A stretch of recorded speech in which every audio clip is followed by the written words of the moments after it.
प्रिय विद्यार्थियों, जीव विज्ञान की ऑनलाइन शिक्षण कक्षा में आपका स्वागत है। पिछले दिनों आपने पुष्पी पौधों में निषेचन और निषेचन के पश्चात भ्रूण का विकास, द्विबीजपत्री पौधों में भ्रूण का विकास और एक बीजपत्री पौधों में भ्रूण का विकास पढ़ा।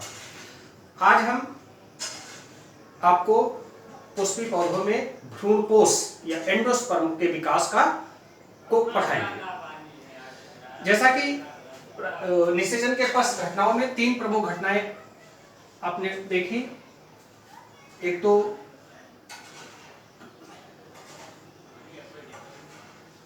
भ्रूण का विकास, दूसरा भ्रूणकोश का विकास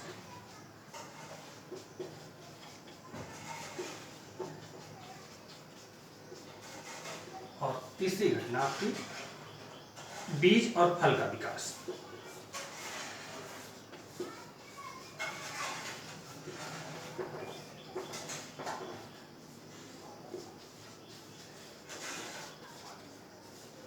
तो इनमें से आज हम भ्रूणकोश का विकास का अध्ययन करेंगे।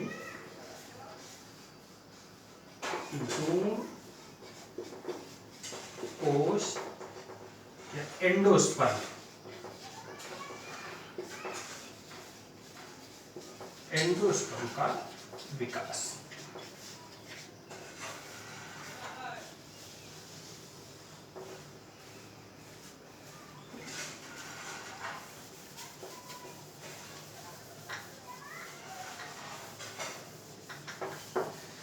तो आप लोगों ने निषेचन के परिणाम स्वरूप देखा कि जो सत्य निषेचन के परिणाम स्वरूप द्विगुणित जाइगोट बनता है।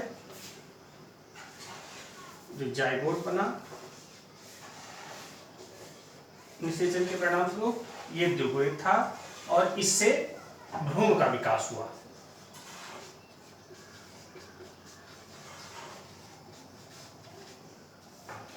जबकि भ्रूणकोश में, एम्ब्रियोसाइट में, जो द्वितीयक केंद्रक या पोलर न्यूक्लियाई जो होते हैं, जो पहले से ही 2n होते हैं, 2n पोलर न्यूक्लियाई,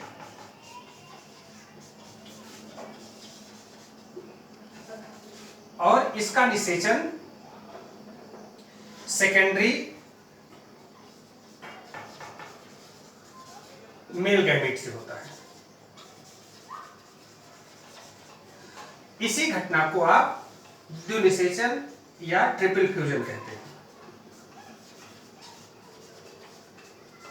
और इसके परिणाम स्वरूप 3n ट्रिप्लॉइड एंडोस्पर्म न्यूक्लियस,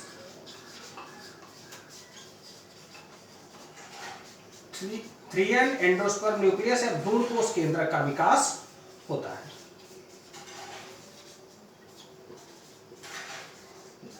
अब यही जो भ्रूणकोश केंद्रक होता है, इस भ्रूणकोश केंद्रक से ही आगे भ्रूणकोश का विकास या एंडोस्पर्म का विकास होता है। तो जो एंडोस्पर्म जो होता है, यह बीज में पोषक ऊतक के रूप में पाया जाता है। यह पोषक ऊतक विकसित हो रहे भ्रूण को, जो बीज के अंदर जो भ्रूण विकसित हो रहा है, उस विकसित हो रहे भ्रूण को पोषण प्रदान करता है। कुछ एक पौधों के बीजों में यह जिस समय भ्रूण विकसित हो रहा होता है उसी समय पूरा का पूरा समाप्त हो जाता है। जबकि कुछ एक पौधों में यह भ्रूण बीज में आगे तक भी बना रहता है और जब बीज का अंकुरण होता है उस समय अंकुरित हो रहे भ्रूण को भी पोषण प्रदान करता है। तो भ्रूणकोश का जो नेचर है, भ्रूणकोश बीज में पोषक ऊतक के रूप में पाया जाता है, जिसमें स्टार्च और कुछ और शर्करायुक्त पदार्थ भोजन के रूप में संचित रहते हैं, जो पहले तो जब भ्रूण के विकास में पोषण प्रदान करते हैं, उसके बाद भ्रूण विकसित हो जाने के बाद जब सीड जर्मिनेशन होता है, अंकुरण के समय बीज के, उसको अंकुरित होने के समय भोजन उपलब्ध कराता है। अब ये जो भ्रूणकोश होते हैं, विकास के तरीकों के आधार पर, विकास की क्रियाओं के आधार पर जो भ्रूणकोश विकसित होते हैं, इन भ्रूणकोशों को तीन प्रकारों में बांटा जा सकता है। यानी हम कह सकते हैं कि जो भ्रूणकोश है वो मुख्यतया पौधों में 3 प्रकार के होते हैं।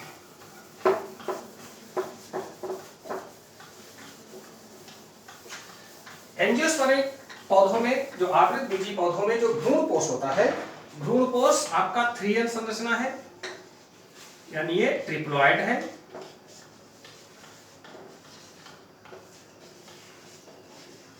इसमें गुणसूत्रों की संख्या त्रिगुणित होती है। जबकि जो जिम्नोस्पर्मिक प्लांट होते हैं, जिम्नोस्पर्म में उनमें ट्रिपल फ्यूजन की घटना नहीं पाई जाती है, इसलिए उनमें जो एंडोस्पर्म बनता है ये हैप्लॉइड होता है।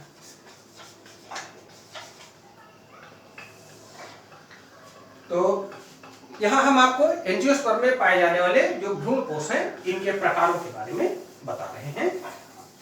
जो भ्रूणपोष होते हैं, भ्रूणपोष को 3 प्रमुख प्रकारों में बांटा जा सकता है। एंडोस्पर्म्स या टाइप्स ऑफ एंडोस्पर्म,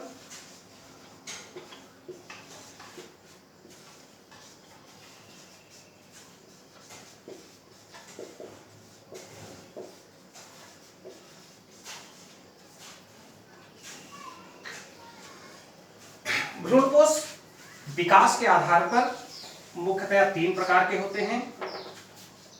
पहला केंद्रकीय भ्रूणपोष,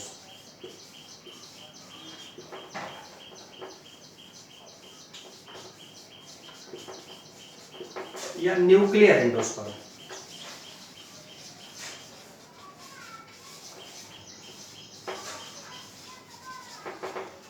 सेकेंड वन कोशिकीय भ्रूणपोष,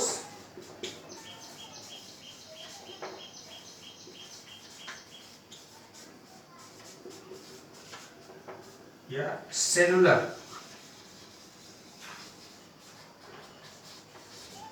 endosperm. And the last is third helobial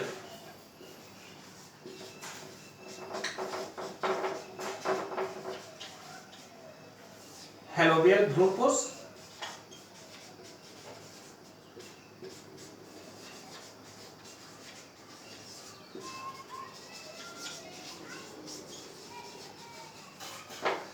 तो आइए हम देखते हैं जो केंद्रीय भ्रूणपोष होता है, इसका विकास किस प्रकार होता है।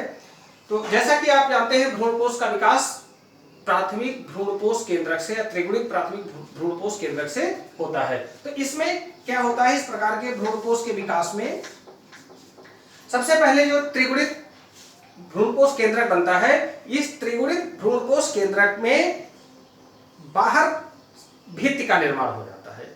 इसके चारों तरफ निषेचन के पश्चात भित्ति का निर्माण हो जाता है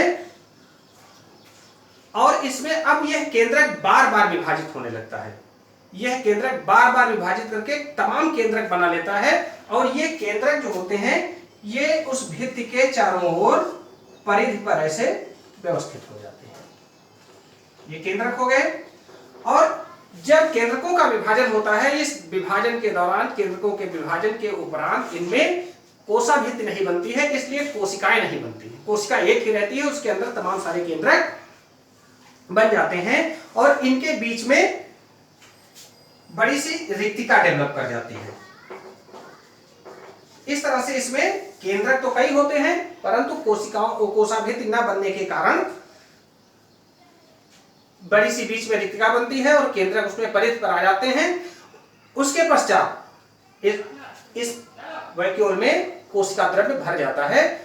अंतिम समय में जब मैच्योर हो जाता है भ्रूणपोष, तो इसमें कुछ कोशिकाएं बन जाती हैं और इस प्रकार यह न्यूक्लियर भ्रूणपोष विकसित हो जाता है, मैच्योर हो जाता है। इस प्रकार का भ्रूणपोष, केंद्रकीय भ्रूणपोष, मुख्यतः कैप्सेला नामक पौधे में पाया जाता है। कैप्सेला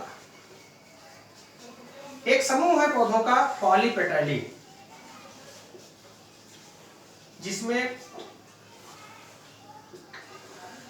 जिसमें पुष्प जो होते हैं, पुष्प के पेटल्स वो अलग अलग रहते हैं, तो उसको पॉलीपेटैली कहते हैं। तो पूरा पौधों का जो समूह है, इस समूह में प्राय इस प्रकार का भ्रूण या केंद्रीय भ्रूणपोष पाया जाता है, जिसका एक प्रमुख उदाहरण कैप्सेला है। दूसरा प्रकार का भ्रूणपोष कोशिकीय भ्रूणपोष। कोशिकीय भ्रूणपोष में जो प्राथमिक भ्रूणपोष केंद्रक जो होता है, प्राथमिक भ्रूणपोष केंद्रक में विभाजन होता है और उसमें प्रत्येक विभाजन के दौरान, प्रत्येक विभाजन के बाद उसमें कोशाभित्ति भी विकसित हो जाती है। इस तरह से जितने केंद्रक बनते जाते हैं उतने कोशिकाएं भी बन जाती हैं। और ये जो केंद्रक भ्रूणपोष होता है, यह भ्रूणपोष पूरा कोशिकाओं का एक मास के रूप में या कोशिकाओं के एक बाल के रूप में तैयार हो जाता है, जिसमें कोशाद्रव्य और पोषक पदार्थ संचित रहते हैं। इस प्रकार का भ्रूणपोष मुख्यतः गैमोपेटैली, जो गैमोपेटैली समूह है, इसके जो मेंबर हैं उसमें पाए जाते हैं। इस अगर इंडिविजुअली देखें, इस प्रकार का भ्रूणपोष विलरेसिया नामक पौधे में देखा जाता है।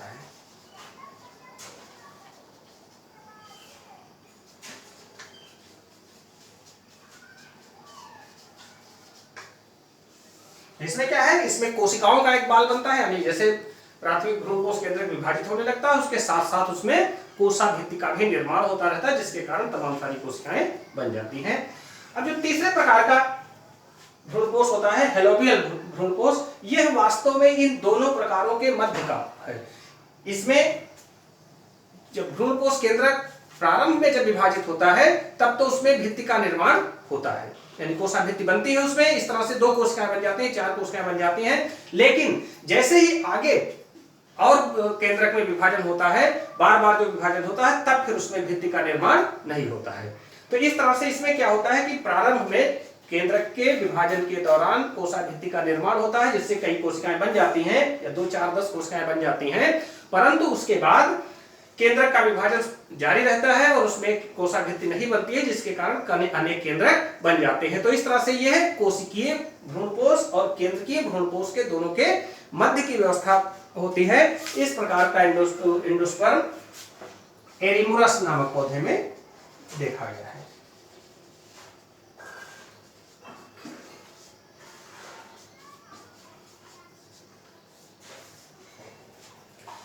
तो इस तरह से आपने देखा कि भ्रूण पौधों में, एंजियोस्पर्मिक पौधों में भ्रूणपोष मुख्यतः 3 प्रकारों से विकसित होते हैं। अब अगर हम देखें भ्रूणपोष का महत्व,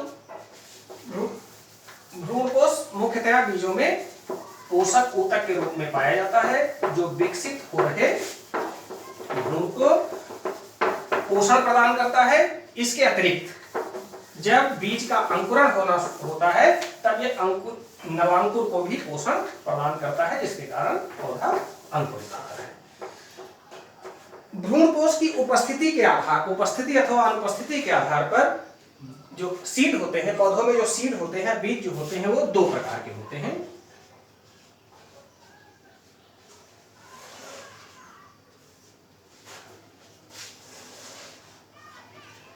पहले अभ्रूणपोषी बीज,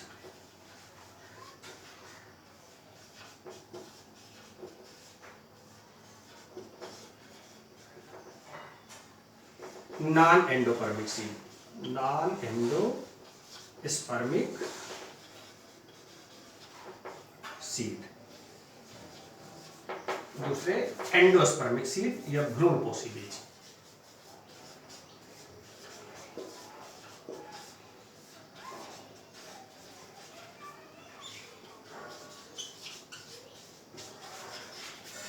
एंडोस्पर्मिक सीड। अभ्रूणपोषी या नॉन एंडोस्पर्मिक बीज वे बीज होते हैं जिनमें भ्रूणपोष भ्रूण के विकास के दौरान ही भोजन के रूप में प्रयुक्त हो जाता है, और जब भ्रूण विकसित हो चुका होता है, यानी भ्रूण के विकास के मैच्योरेशन के पश्चात उसमें भ्रूणपोष नहीं रह जाता है। यानी यह जो भ्रूणपोष बना निषेचन के पश्चात, यह भ्रूणपोष पूरा का पूरा भ्रूणपोष उसके भ्रूण के विकास में ही पोषण प्रदान करने में प्रयुक्त हो गया, इसलिए इस बीज में बाद में भ्रूणपोष नहीं रह जाता है। इस प्रकार के भ्रूणपोष को, सॉरी, बीज को नॉन एंडोस्पर्मिक या अभ्रूणपोषी बीज कहते हैं। अभ्रूणपोषी बीज में प्रायः भोजन उसके बीज पत्रों में संचित हो जाता है। बीज पत्रों में भोजन संचित होने के कारण इनके बीज पत्र फूल करके मांसल और मोटे हो जाते हैं। इसलिए और ये जो इनमें इसीलिए भ्रूणपोष नहीं पाया जाता है और भ्रूणपोष के स्थान पर इसमें भोजन आपका बीज पत्र में ही संचित होता है। अब भ्रूणपोषी बीज का उदाहरण है आपका चना, मटर, सेम,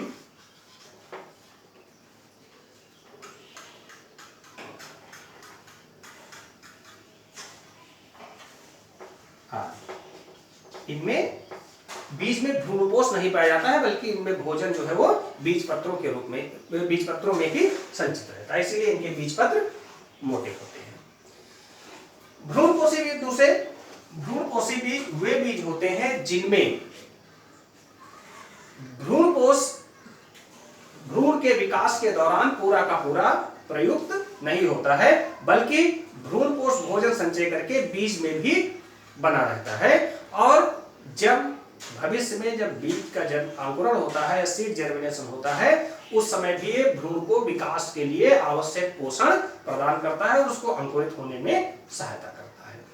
तो ऐसे बीजों को भ्रूणपोषी बीज कहा जाता है। इनमें भ्रूणपोष प्रायः मांसल अंग के रूप में भोजन संचय करने के कारण मांसल अंग के रूप में बीज में पाया जाता है। इस जो भ्रूणपोषी बीजों के प्रमुख उदाहरण है आपका अरंडी, गेहूं, मक्का आदि। इनमें भ्रूण जो बीज पत्र जो होता है, बीज पत्र में भोजन संचित नहीं होता, इसलिए बीज पत्र प्रायः बहुत छोटे और पतले होते हैं। भ्रूण के बीज पत्र बहुत पतले और छोटे होते हैं और उनकी जगह पर भोजन इसमें भ्रूणपोष के रूप में संचित होता है। तो इस तरह से आप लोगों ने भ्रूणपोष का विकास और भ्रूणपोष की उपस्थिति और अनुपस्थिति के आधार पर बीजों के प्रकार पढ़े।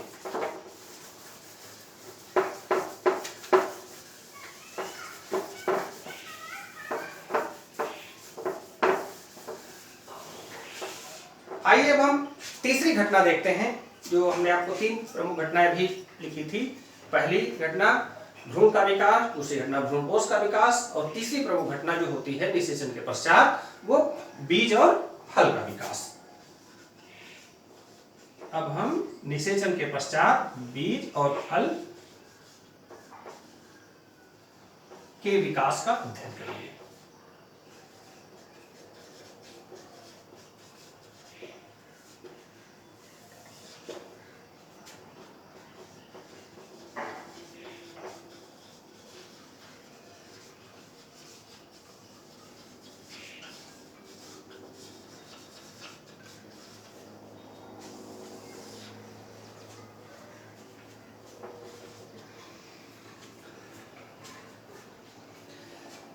निषेचन के पश्चात जो बीजांड जो होता है, बीजांड से बीज का विकास होता है। जो बीजांड वो है निषेचन के पश्चात ये बीज के रूप में विकसित हो जाता है। बीजांड, जो बीजांड के ऊपर जो आवरण जो पाए जाते हैं, जो इंटेगुमेंट एम्ब्रियोसाइट के ऊपर आपने पढ़ा उसमें पाए जाते थे, जो इनर इंटेगुमेंट जो होते हैं प्रायः वो सूखकर खत्म हो जाते हैं या कुछ पौधों में वो बाद में टेगमेन के रूप में विकसित हो जाते हैं। जबकि जो बाह्य आवरण होते हैं, जो बाहर की तरफ पाए जाते हैं, ये प्रायः सूखकर कड़े हो जाते हैं। सूखकर कड़े होकर के ये बीज चोल का निर्माण करते हैं। जो आउटर इंटेगुमेंट था सीड का, इसने टेस्टा या बीज चोल बना दिया, ये प्रायः सूखकर कड़े हो जाते हैं। जो बीजांड का जो फ्यूनिकिल होता है, जो बीजांड प्रिंट जो होता है, वो प्रायः सूखकर गिर जाता है पौधों में, परंतु कुछ फलों में, जैसे लीची का फल है, लीची में ये जो फ्यूनिकिल होता है, यह फ्यूनिकिल सीड के चारों ओर लिपटकर एक मांसल ऊतक बना लेता है जिसमें भोजन संचित होता है।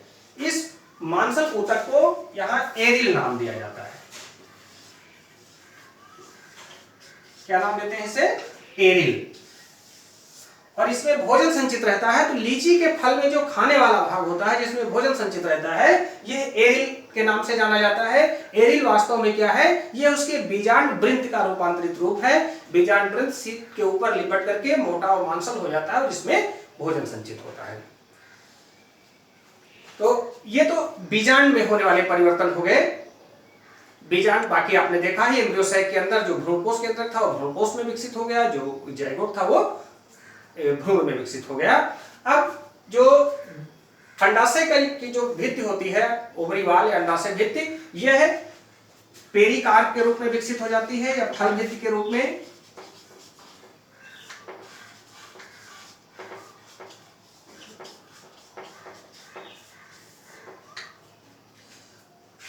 कुछ पौधों में फल के विकास में केवल अंडाशय ही भाग लेता है, यानी अंडाशय से ही केवल फल विकसित हो जाता है। बाकी दूसरी संरचनाएं जैसे वर्तिका नली और वर्तिकाग्र निषेचन के पश्चात सूखकर गिर जाते हैं।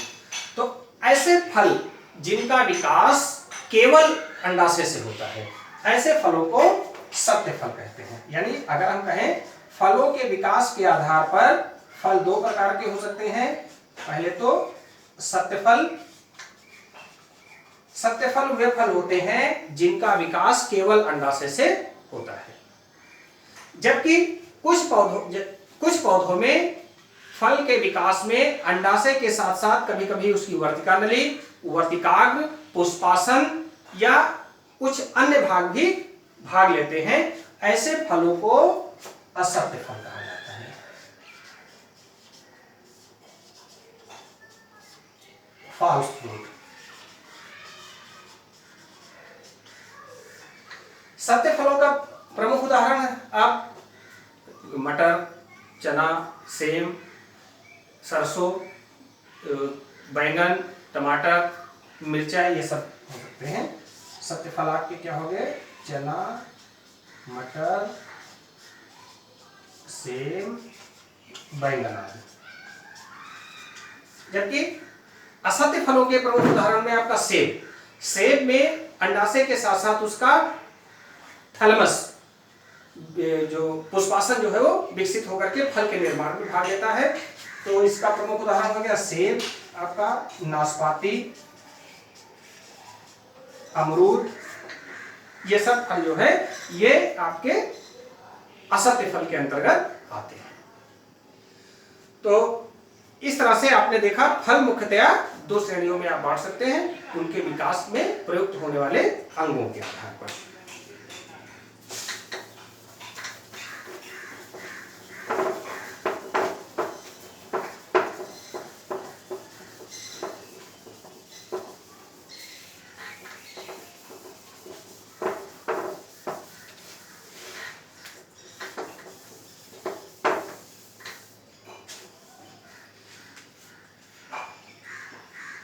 तो बच्चों, आज आपने भ्रूणपोष का विकास, भ्रूणपोष के प्रकार, भ्रूणपोषी बीज, अभ्रूणपोषी बीज, फल और बीज का विकास, फलों के प्रकार, आज इतनी चीजें आज आपने पढ़ी।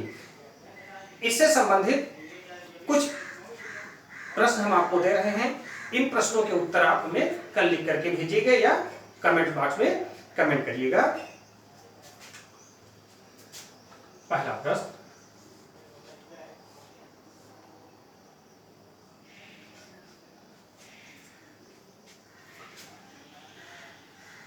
आवृत बीजी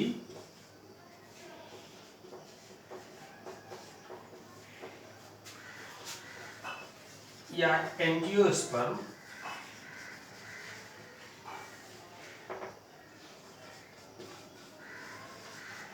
पौधों में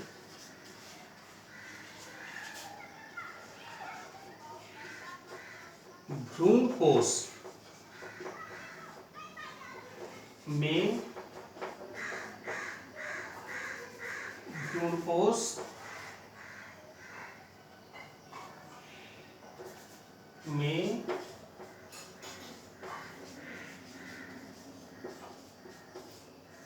गुणसूत्रों की संख्या कैसी होती है?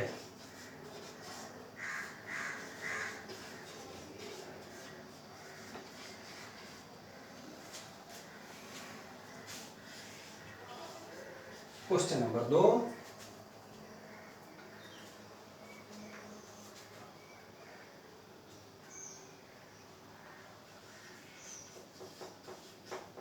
भ्रूणपोषी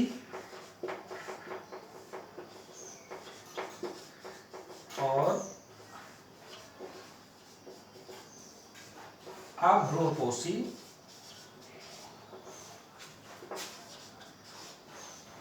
बीज क्या होते हैं?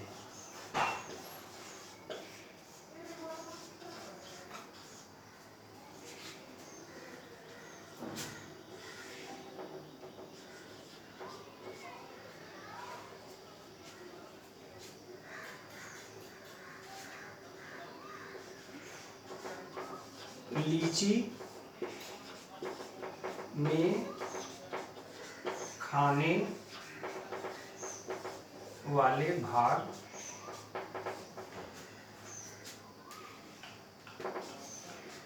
को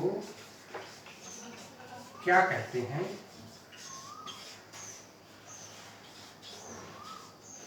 यह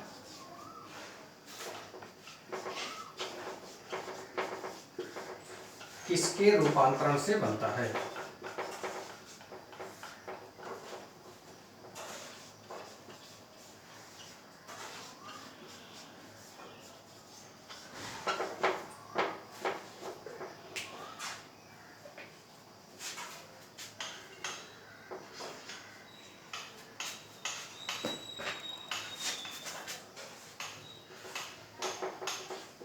क्वेश्चन नंबर 4,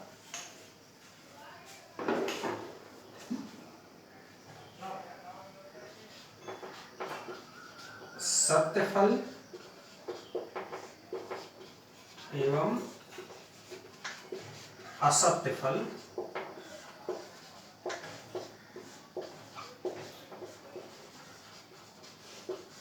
फल में अंतर बताइए।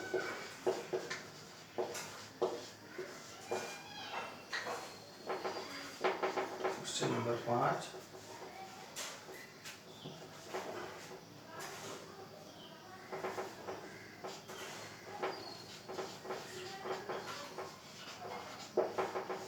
निषेचन के पश्चात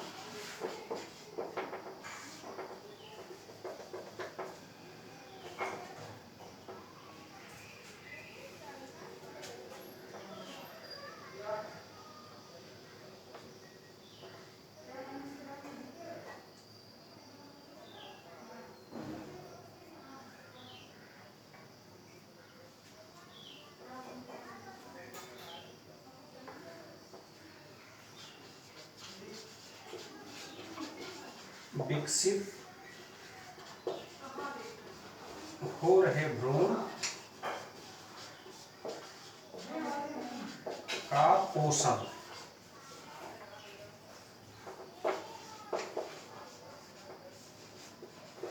कौन सी संरचना